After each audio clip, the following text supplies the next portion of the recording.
نحمده ونصلي ونسلم على رسول الكريم اما بعد فاعوذ باللہ من الشیطان الرجیم بسم اللہ الرحمن الرحیم۔ اللہ کے نبی صلی اللہ تعالی علیہ وآلہ وسلم اس شان کے مالک ہیں کہ آپ علیہ السلام کے پاس جو سوال کیا جائے، جیسا سائل آئے، جس طرح کا سوال کرے، دربار رسالت سے وہ خالی نہیں جاتا، بلکہ حضور علیہ السلام اس کی باتوں کو پورا فرما کر اس کو واپسی بھیجتے ہیں۔ چنانچہ مدینہ منورہ کے اندر قحط پڑ گیا۔ بخاری شریف جلد اول صفحہ نمبر 127 کے اندر اس کو نقل کیا گیا ہے کہ مدینہ منورہ میں قحط پڑ گیا۔ آپ علیہ السلام جمعہ کے دن خطبہ دینے کے لیے ممبر پر جلوہ افروز ہوئے۔ ایک اعرابی شخص کھڑا ہو گیا، عرض کرنے لگا، آقا کرم فرمائیے، مہربانی فرمائیے، نگاہ کرم فرما دے، ہم مسکینوں پر آپ کی نگاہ رحمت ہو جائے۔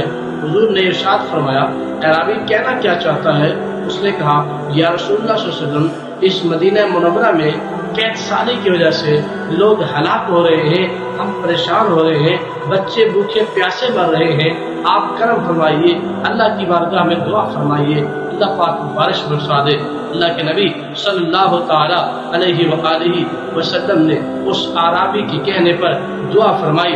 راوی یہ بیان کرتے ہیں کہ جب آقا کریم علیہ السلام نے دعا نہیں فرمائی تھی، اس سائل نے جب سوال کیا تھا، اس وقت مدینہ کی کیفیت یہ تھی، یہاں کوئی بادل نظر نہیں آ رہا تھا، مگر دعائے مصطفیٰ جیسے ہوئی، حضور کی دعا مبارک جیسے ختم ہوئی، آنن فانن ایک ہی لمحے کے اندر فرماتے ہیں کہ بادل بھی بن گیا اور برسنا شروع ہو گیا۔ کتنا برسا؟ روایت بیان کرتی ہے کہ اتنا برسا کہ چھت پانی سے بھر گئی، ٹپکنے لگی۔ آقا کریم علیہ السلام جب ممبر سے نیچے جلوگر ہونے لگے تو حضور کی داڑھی مبارک پر بھی پانی قطرے آ چکے تھے۔ اللہ کے نبی صلی اللہ علیہ وآلہ وسلم نے نماز جمعہ ادا فرمائی۔ اس کے بعد لوگ اپنے گھروں کو چلے گئے۔ ہفتے کے دن بھی اسی طرح بارش برستی رہی، اتوار کے دن بھی اسی طرح بارش برستی رہی، سوموار کے دن بھی اسی طرح بارش برستی رہی، منگل کے دن بھی اسی طرح بارش برستی رہی، اور بدھ کے دن بھی اسی طرح بارش برستی رہی، جمعرات کے دن بھی اسی طرح بارش برستی رہی۔ یہ پورا ہفتہ بارش برستی رہی۔ پھر جمعہ کا دن بھی ہے، اسی طرح بارش برس رہی ہے۔ وہی شخص جس نے بارش کے لیے حضور سے دعا کی التجا کی تھی، اب وہی کھڑا ہو گیا، عرض کرنے لگا، حضور کرم فرمائیے، حضور نگاہ کرم فرمائیے۔ آقا نے فرمایا، کیا ہو گیا ہے؟ عرض کرتا ہے، یا رسول اللہ صلی اللہ علیہ وسلم، اب اتنا بارش آ چکی ہے، ہمارے مکان گرنے کو ہو چکے ہیں، جانور مرنے لگ چکے ہیں، کیونکہ ان کے لیے بیٹھنے کی جگہ نہیں ہے، پانے کی جگہ نہیں ہے، آپ کرم فرمائیے، مہربانی فرمائیے، ذرا بارش کو روکیے۔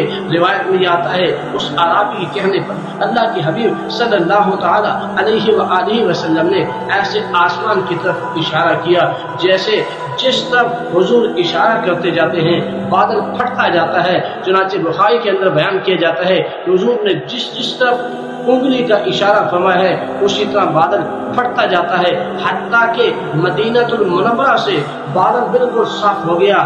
یہاں سے صاف ہونے کے بعد جہاں ضرورت تھی وہاں برسنے لگا۔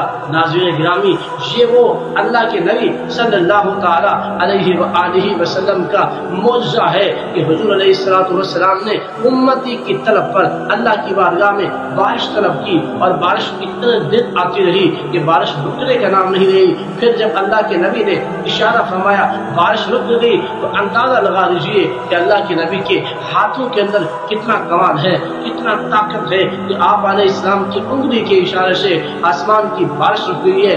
یاد رکھیے، جو لوگ اللہ کے نبی سے محبت رکھتے ہیں، وابستگی رکھتے ہیں، آپ سے انس رکھتے ہیں، آپ کے ساتھ تعلق رکھتے ہیں، ان پر بھی حضور کی نگاہ کرم ایسے ہوتی ہے، حضور کا اشارہ ایسے ہوتا ہے کہ لوگوں کی ہر طلب پوری ہو جاتی ہے۔ خلاصہ کلام یہ ہے، نتیجہ یہ دینا چاہتا ہوں، اللہ کے نبی صلی اللہ تعالی علیہ وآلہ وسلم اس کمال آپ پر فائز ہیں، حضور کو یہ شان عطا فرمائی ہے چونکہ آپ سراپا موسیٰ ہیں، لہذا ہر امتی کی طلب کو حضور سماعت بھی فرماتے ہیں اور اس کا جواب بھی عطا فرماتے ہیں اور امتی کی داد رسی بھی فرماتے ہیں۔